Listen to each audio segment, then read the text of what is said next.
여러분 안녕하십니까? 김창범 목사입니다. 오늘은 가스펠 프로젝트 구역분과 신약 4권의 8과로 같이 함께 하나님의 말씀의 은혜를 나눠보도록 하겠습니다. 8과의 제목은 하나님의 도구로 쓰임받는 선교사라는 제목입니다. 어떤 내용인지 먼저 본문부터 살펴볼까요? 첫 번째, 하나님은 교회를 통해 선교사를 파송하십니다. 사도행전 13장 1절부터 3절까지의 말씀인데요. 제가 읽어드리겠습니다. 안디옥 교회에 선지자들과 교사들이 있으니 곧 바나바와 니게르라 하는 시므온과 구레네 사람 루기오와 분봉왕 헤롯의 젖동생 마나엔과 및 사울이라. 주를 섬겨 금식할 때에 성령이 이르시되 내가 불러 시키는 일을 위하여 바나바와 사울을 따로 세우라 하시니 이에 금식하며 기도하고 두 사람에게 안수하여 보내니라. 아멘. 사도행전 9장에서 회심을 하죠. 사울이. 그렇게 회심한 사울은 사도행전 11장에서 다시 등장합니다. 사도행전 11장에 따르면 사울과 바나바는 흉년으로 어려움을 겪고 있었던 유대인들, 그들에게 어떤 도움을 주기 위해서 안디옥 교회에 헌금을 전달했습니다. 그리고 12장 25절에 다시 안디옥으로 돌아오게 됩니다. 그러니까 안디옥 교회에서 헌금을 모아서 흉년으로 힘들어하고 있었던 유대인들을 도와준 것입니다. 그렇게 돌아온 사울과 바나바, 그 두 사람은 성령님의 부르심을 받아 구별되었고 그리고 보내심을 받게 됩니다. 여기서 이 보내심을 받은 사울과 바나바, 이 두 사람의 행적을 우리는 성경에 기록된 첫 번째 선교 여행이다라고 말씀드릴 수 있는 것입니다. 두 번째, 선교사는 보내심을 받은 사람입니다. 조금 전에 사울과 바나바가 보내심을 받았다, 구별되어 보내심을 받았다라고 말씀을 드렸습니다. 그렇습니다. 선교사는 이 바울과 바나바처럼 보내심을 받은 사람들입니다. 사울과 바나바는 복음을 전하고 사랑을 베풀며 예수님의 사랑을 전하는 그런 사명을 받은 사람들인 것입니다. 그리고 이 사명은 어떻게 보면 사울과 바나바, 그 당시에 있었던 두 사람에게만 주어진 것이 아니고 저와 여러분들에게도 지금도 동일하게 주어지고 있다는 것입니다. 어떻게 보면 우리는 모두 하나님으로부터, 예수 그리스도로부터 세상 가운데, 열방 가운데 복음을 전하도록 보내심을 받은 사람들이라는 것입니다. 그렇기 때문에 우리는 선교사의 사명을 감당해야 한다는 것입니다. 두 번째 주제입니다. 하나님은 선교사들로 하여금 저항과 고난을 견디게 하십니다. 사도행전 14장 8절부터 20절까지의 말씀입니다. 그런데 오늘은 12절부터 한번 살펴보겠습니다. 바나바는 제우스라 하고 바울은 그 중에 말하는 자이므로 헤르메스라 하더라. 시외 제우스 신당의 제사장이 소와 화환들을 가지고 대문 앞에 와서 무리와 함께 제사하고자 하니 두 사도 바나바와 바울이 듣고 옷을 찢고 무리 가운데 뛰어들어가서 소리질러 이르되 여러분이여 어찌하여 이러한 일을 하느냐? 우리도 여러분과 같은 성정을 가진 사람이라. 여러분에게 복음을 전하는 것은 이런 헛된 일을 버리고 천지와 바다와 그 가운데 만물을 지으시고 살아계신 하나님께로 돌아오게 함이라. 계속해서 19절까지 읽어보겠습니다. 하나님이 지나간 세대에는 모든 민족으로 자기들의 길들을 가게 방임하셨으나 그러나 자기를 증언하지 아니하신 것이 아니니 곧 여러분에게 하늘로부터 비를 내리시며 결실기를 주시는 선한 일을 하사 음식과 기쁨으로 여러분의 마음에 만족하게 하셨느니라 하고 이렇게 말하여 겨우 무리를 말려 자기들에게 제사를 못하게 하니라. 유대인들이 안디옥과 이고니온에서 와서 무리를 충동하니 그들이 돌로 바울을 쳐서 죽은 줄 알고 시외로 끌어내치니라. 말씀드렸던 것처럼 이번 주제는 하나님은 선교사들로 하여금 저항과 고난을 견디게 하십니다 라는 내용이라고 했습니다.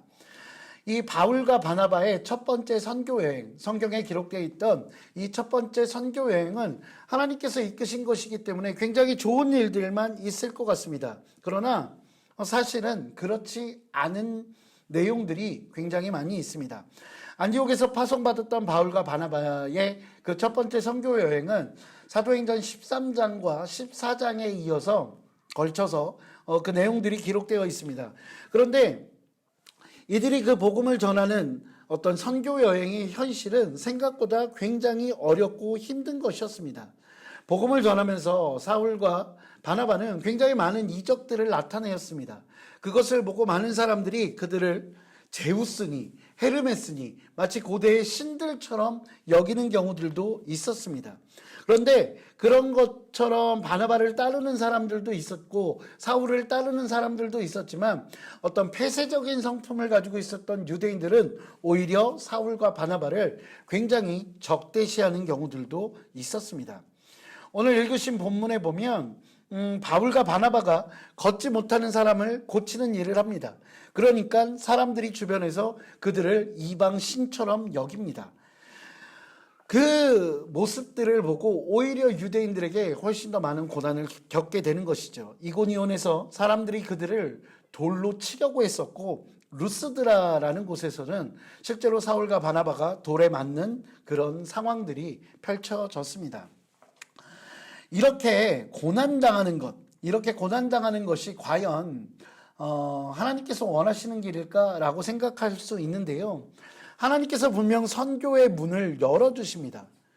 하나님께서 문을 열어주셨다고 해서 그 길이 꽃길만 펼쳐 있는 것은 아니라는 것입니다. 하나님께서 문을 열어주셔도 인도해 주셔도 그 길 안에는 때로는 위험이 때로는 고난이 도사리고 있다는 것입니다. 그리스도인은 순환당하시고 죽으신 예수님을 따르는 사람이기에 그 예수님을 따른 삶을 살아가다 보면 때로는 십자가와 같은 어려움들도 견뎌내야 하는 것입니다.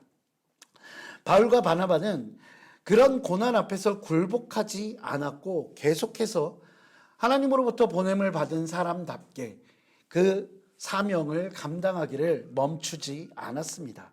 주님을 위해서라면 그 어떤 것이라도 포기할 수 있는 마음을 가진 것, 그것이 바로 선교사이고 선교의 길이기 때문입니다. 설사 주님을 위해서 목숨을 잃는다 해도 그것을 아끼지 않는 것, 그것이 선교사의 사명을 감당하는 그리스도인의 모습일 것입니다. 세 번째 내용입니다. 하나님은 선교 활동을 통해 교회를 강하게 하십니다. 사도행전 14장 21절부터 28절까지의 말씀입니다. 함께 읽어보겠습니다.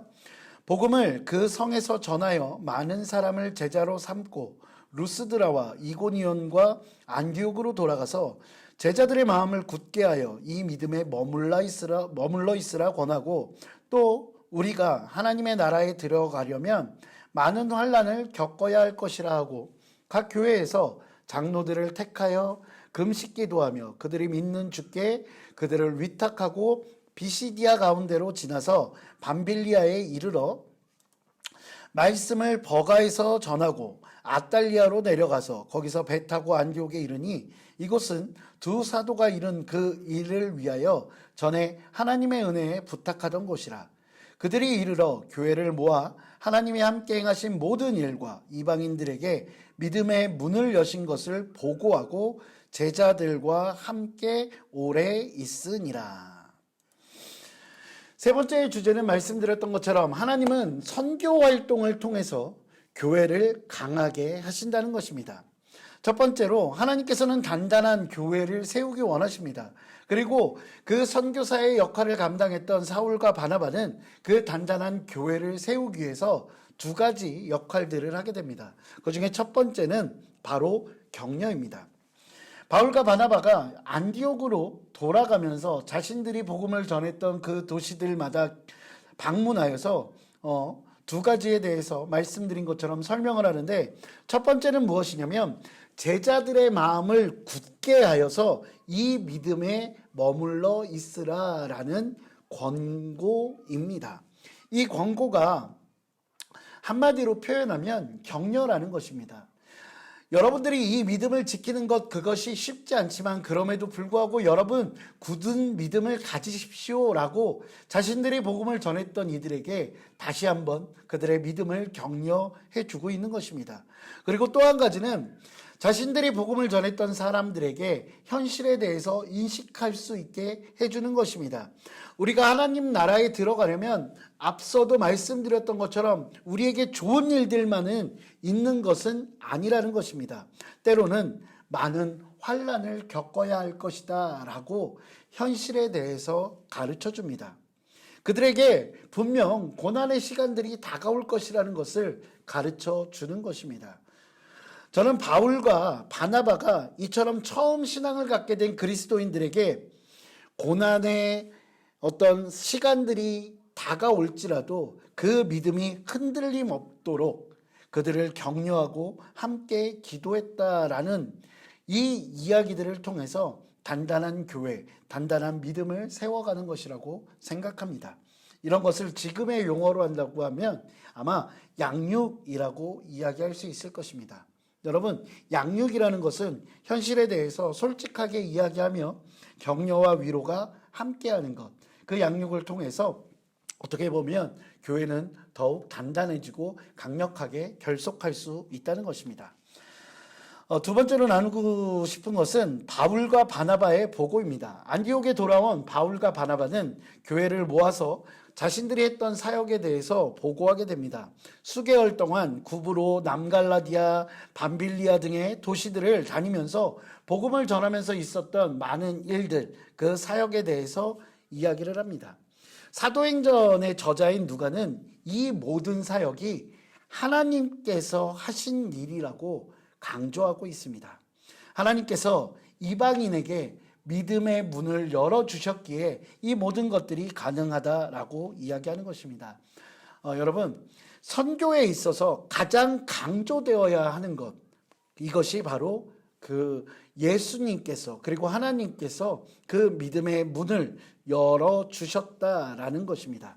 선교는 우리의 열심을 드러내는 것이 아니라 하나님이 행하시는 일에 순종하여서 따라가는 것이고 믿지 않는 이들에게 복음을 전하고 복음을 실천하고 그리고 하나님의 영광을 예수 그리스도의 그 사랑과 은혜를 나타내는 것, 그것이 바로 선교라는 것입니다. 결론을 말씀드리겠습니다. 교회 시작에서부터 볼 수 있듯이 하나님이 하나님의 나라를 확장하기 위해 주로 사용하시는 방법은 선교사를 보내는 것입니다. 하나님은 주님의 마음을 세계 곳곳에 전하기 위해서 우리를 부르셨고 또한 우리를 보내십니다. 그렇게 우리는 하나님의 부르심에 충실하기 위해서 내가 있어야 할 장소에 대해 하나님께 여쭤봐야 합니다. 왜냐하면 우리는 모두 부르심을 받은 선교사이기 때문입니다. 하나님의 계획과 우리의 사명입니다. 하나님은 복음을 한 번도 듣지 못한 사람들을 위해서 선교사를 파송하고 후원하라고 교회에 명하십니다. 어떻게 하면 가는 곳마다 사람들을 예수님의 제자로 삼을 수 있을지 고민하고 노력해야 할 것입니다. 그리고 더 많은 선교 사역을 감당하거나 또한 복음이 필요한 것에 복음을 전할 수 있도록 선교사를 후원할 방법에 대해서 기도하고 그리고 현실적으로 고민해 봐야 할 것입니다. 선교사를 후원하고 선교 사역을 통해 격려와 은혜를 받는 일에 더 관심을 가지며 살아가는 것, 그것이 하나님께서 우리에게 주신 보내는 선교사로서의 사명을 감당하는 길일 것입니다. 오늘 준비한 내용은 여기까지입니다. 잠시 기도하겠습니다. 사랑과 은혜가 풍성하신 아버지 하나님, 오늘 사도행전의 말씀을 통해서 성경에 나타난 첫 번째 선교 여행에 대해서 함께 은혜를 나누었습니다. 하나님, 하나님께서 길을 열어주시고 또한 하나님께서 인도하시는 그 선교의 길이라는 것이 결코 쉽지만은 않은 일이었다는 것을 우리는 성경을 통해서 바라보게 됩니다. 돌을 맞으며 그럼에도 불구하고 포기하지 않았던 사울과 바나바처럼 우리도 하나님께서 맡겨주신 그 사명을 위해서 그 어떤 고난도 감당할 수 있는 능력으로 채워주시고 또한 예수 그리스도의 복음을 전하기를 주저하지 않는 귀한 사명자가 될 수 있도록 주께서 인도하여 주시옵소서. 주님 감사합니다. 이 모든 말씀 우리 주 예수 그리스도 이름으로 기도합니다. 아멘. 네, 감사합니다. 다음 시간에 뵙겠습니다.